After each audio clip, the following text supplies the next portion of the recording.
안녕하십니까. 2025년 1월 3일 최병무 팩트 시작하겠습니다. 어제 이재명 민주당 대표의 선거부 재판 항소심 2심 재판 일자가 잡혔다. 이런 보도가 나왔습니다. 23일 오후 3시. 그런데 거기에 항소심 첫 재판 또는 공판 기일 이런 표현들이 있습니다. 그러면 공판 준비 기일은 어떻게 되는 거지? 이런 궁금증. 그 다음에 이 속도는 그러면 그 통상적인 절차인가 아니면 빠른 건가 아니면 늦은 건가 이런 것들에 대한 궁금증들이 있어서 설명을 드리려고 합니다. 통상적인 절차라고 한다면 우리가 언론 보도에서 많이 보셨듯이 왜 기소가 되고 나면 공판 준비 기일이라는 걸 합니다. 어떤 거는 공판 준비 기일로 수개월 내지 막 1년씩 끄는 경우도 있습니다. 그리고 나서 이제 본재판에 들어가고 본재판도 빨리 끝날 수도 있고 재판 주기가 원래 1심 선거법 재판 같은 경우는 2주에 한 번씩 아니면 옛날에 박근혜 대통령 그 사건 때는 일주일에 3번 심지어 많을 때는 4번까지도 집중심리라고 해서 한 경우가 있었고요. 자, 이렇게 되니까 이제 그럼 공판 준비 기일은 어떻게 되는 거지? 이런 부분에 대한 궁금증이 있습니다. 공판 준비 기일이라는 거는 그야말로 공판을 준비하기 위한 절차적 그 과정이죠. 그래서 이제 앞으로 재판을 어떻게 하느냐, 증거 정리는 어떻게 하느냐, 이런 것들을 이제 그 변호인들하고 검사하고 모여서 협의를 하는 자리입니다. 여기에는 피고인이 안 나와도 됩니다. 그러니까 이재명 대표가 안 나와도 되는 거죠. 그런데 어제 그 재판부는 서울고등법원 재판부는 이재명 피고인한테 출석해라 이렇게 통지서를 보냈다는 거거든요. 그 얘기는 이건 공판 준비 기일이 아니다. 그러니까 공판 준비 기일은 생략하고 바로 본 재판에 들어가겠다. 이런 의미로 보입니다. 그러나 초반에는 이 재판이 쟁점이 어떻고 이런 얘기를 하겠죠. 더군다나 오후 3시에 정했다는 얘기는 이 재판 오랫동안 안 하겠다 이런 거로 보이죠. 한두 시간 하고 끝내겠다 그러면은 사실상 공판 준비 기일이지만 실질적으로는 본 재판하고 이렇게 묶어서 하는 것처럼 보이려고 하는 것, 이렇게 해석이 됩니다. 자, 그러면 이 사건에 대한 1심 선고는 11월 15일에 있었죠. 그때부터 이제 이렇게 기산해서 그때부터 계산을 해서 보면 두 차례 소송 기록 접수 통지서를 이재명 대표가 받지 않았죠. 한 번은 이사불명이라는 건 이사를 갔다는 뜻까지는 아니고, 근데 주소가 그 법원에 기록된 주소와 다르더라. 이래서 이제 반송이 된 거고, 또 한 번은 폐문무죄. 집에 아무도 없다. 이래서 이제 반송이 된 건데, 그래서 12월 18일에 집행관을 통해서 직접 국회의원회관 보좌진한테 갖다 준 거죠. 그걸 이제 전달받으면 그때부터 2심이 공식적으로 개시가 되는 겁니다. 그리고 이때부터 20일 내에 항소 이유서, 내가 왜 1심에 불복해서 2심에 가느냐 하는 걸 제출을 해야 되는데 그 제출 기한이 이제 얼마 안 남았습니다. 1월 7일. 그러니까 그걸 꽉 채워서 항소 이유서를 제출한다. 왜? 이 재판을 오래 끌어야 되기 때문에. 그건 또 왜? 헌재에서 이재명 대표로서는 윤석열 대통령의 탄핵 심판이 인용될 것이라고 기대를 하고 있기 때문에 인용되면 2달 내로 대선이 치러지거든요. 그 전에 선거법 재판에 관한 대법원 확정 판결이 안 나와야 되는 건 물론이고 2심도 나오지 말아야 된다. 이런 이제 기대를 갖고 그쪽으로 매진을 하고 있다고 보시면 됩니다. 자, 그래서 아마 1월 7일에 항소 이유서를 제출할 거고요. 근데 그 항소 이유서 제출 전에 재판 날짜가 잡힌 겁니다.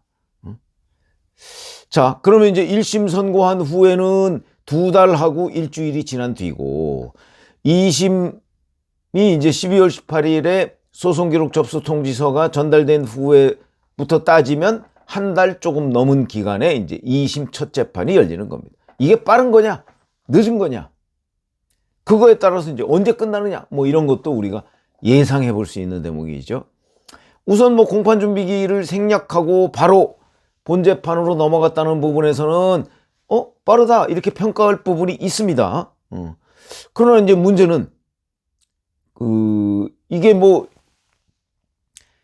1심 끝나고서 이미 벌써 2달 이상이 지났다 하는 거죠. 그렇게 보면 633 원칙, 2심은 3개월 내에 끝내라 뭐 이런 거하고는 또 거리가 머니까 633 원칙은 이미 깨졌다. 그러면 늦은 거 아니냐 이렇게 볼 부분도 있습니다.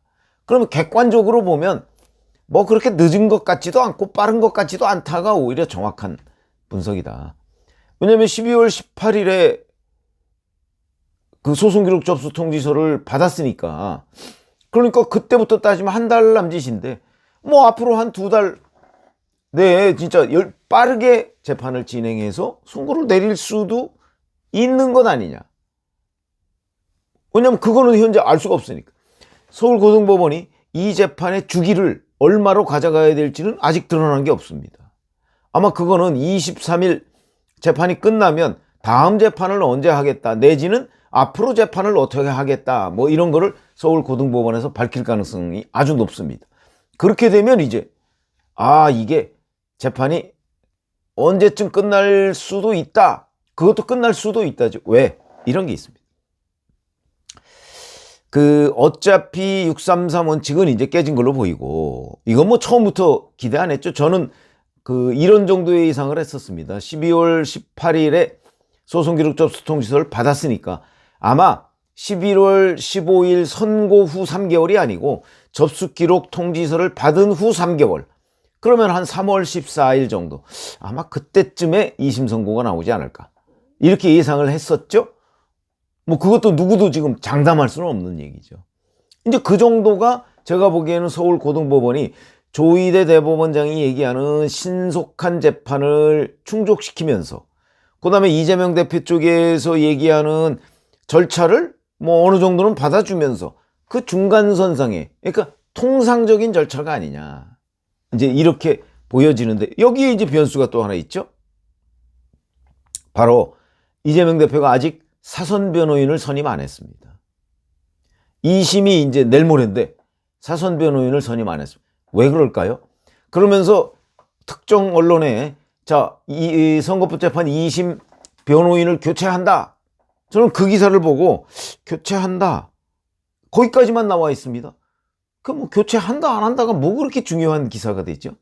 그런데 그걸 그 매체에 이재명 대표 쪽에서 얘기를 한 걸로 보입니다. 왜 그랬을까요? 시간이 걸린다 이런 얘기를 하고 싶은 거죠. 시간이 걸린다는 얘기는 무슨 얘기죠? 사선 변호인을 선임하지 않고 일단 국선 변호인은 재판부가 통보를 했습니다. 12월 23일에. 그러니까 일단 국선 변호인으로 진행한다. 그럼 왜 그래? 이유가 뭐냐? 국선 변호인으로 진행하다가, 이거 종천 전 의원이 예상한 건데 저도 그거 맞다고 봅니다.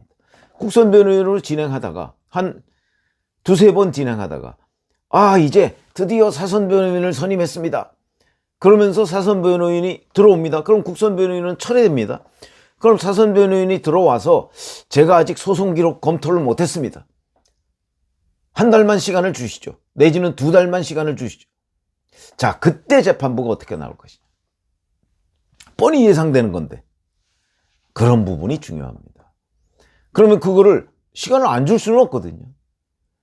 시간을 주는데 시간을 예를 들어서 열흘만 주겠다든지 보름을 주겠다든지 아니면 한 달을 주겠다든지 하는 거에 따라서 이 재판은 3월에 끝날 수 있겠구나 4월에 끝날 수 있겠구나가 판가름이 난다. 또는 그보다 더 늦춰질 수 있겠구나 하는 게 판가름이 난다는 거고요. 어쨌든 이재명 대표는 탄핵 심판이 이제 본인 기대로는 인용되고 난 이후에 재판부 선고가 나와야 된다. 내지는 그 이후로 미룰 수 있으면 최선. 아마 이렇게 계산을 하고 있을 것입니다. 자, 그런데 여기에 또 하나의 변수가 있습니다. 바로 재판부 기피 신청입니다. 아마 이화영 때 보면 재판부 기피 신청을 해서 2-3개월 정도가 지연이 됐습니다. 여기도 만약 이재명 대표가 재판부 기피 신청을 하면 이거를 기피 신청을 정식 절차로 처리할 것이냐 아니면 약식 절차로 처리할 거냐에 따라서 상당한 차이가 납니다. 약식 절차로 처리를 하면 한 일주일 열흘이면 결론이 나고요. 그거는 뭐 그냥 기각해버리면 끝이니까. 근데 정식 절차로 하면 이화영 피고인의 재판부 기피 신청처럼 두세 달 걸립니다. 그럼 뭐 헌재 탄핵 심판 결정이 대략 뭐 3월 말이나 4월 초쯤에는 나올 것이다, 이런 예상들이 많죠. 헌재에서 지금 굉장히 서두르고 있습니다. 그렇다면 3월 말 4월 초까지 선거법재판 2심 선고가 나오지 않는다. 그러면 이제 이재명 대표의 작전 성공, 이렇게 되는 거죠. 그래서 그 사선 변호인을 선임하지 않고 나중에 국선 변호인을 선임해서 소송 기록 검토의 시간을 달라고 하는 게 첫 번째 작전. 그 다음에 재판부 기피 신청이 두 번째 작전. 여기에다가 이제 이런 작전을 사실 서울고등법원 재판부가 모를 리가 없거든요. 그런데도 고등법원 재판부는 현재 뭐 이렇게 서두르는 기미는 없다. 그냥 통상적인 절차를 따르려고 하는 것으로 보입니다. 근데 이제 문제는 이런 걸 간파했으면 재판 주기를 뭐 일주일에 2번 한다든가, 아니면 뭐 일주일에 1번 한다든가, 뭐 이런 식으로라도 좀 땡길 수 있는 가능성, 요건 또 재판부의 재량이 있죠. 근데 그럴 경우에도 기본적으로 그 재판지연에 대해서 재판부가 어떻게 대처하느냐, 그걸 그냥 받아주느냐 받아주지 않느냐, 여기에 달려있기 때문에 어찌 보면 1월 23일 첫 재판의 결과, 그걸 보면 이제 주기를 어떻게 하느냐 뭐 이런 것들은 윤곽이 나오고, 그리고 나서 이제 두 번째, 세 번째 재판 뭐 이런 부분에 이제 사선 변호인을 선임하느냐, 당연히 선임하겠죠. 근데 지금은 작전상 선임을 안 하는 걸로 보인다. 그 다음에 기피 신청을 하느냐, 그걸 재판부가 받아주느냐, 여기까지가 이재명 대표의 선거법 재판 2심 결과 시점을 예측할 수 있는 변수들이다. 그거를 누가 알 수 있느냐? 재판부 외에는 알 수가 없습니다. 그렇기 때문에 그에 관한 이런저런 뭐 2심 선거법 재판이 언제 끝난다 뭐 이런 거, 그거는 그냥 그 사람의 개인적 예측에 불과한 것이죠. 뭐 재판부가 그 사람한테 기뜸 해줄 리도 없고요. 그래서 이 부분은 그 일반적으로는 여하튼 예측하기가 어렵다, 이렇게 보시면 되겠고요.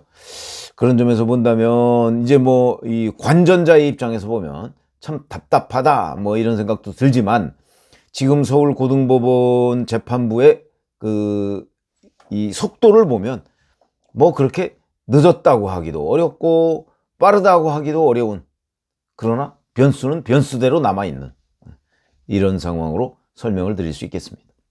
고맙습니다.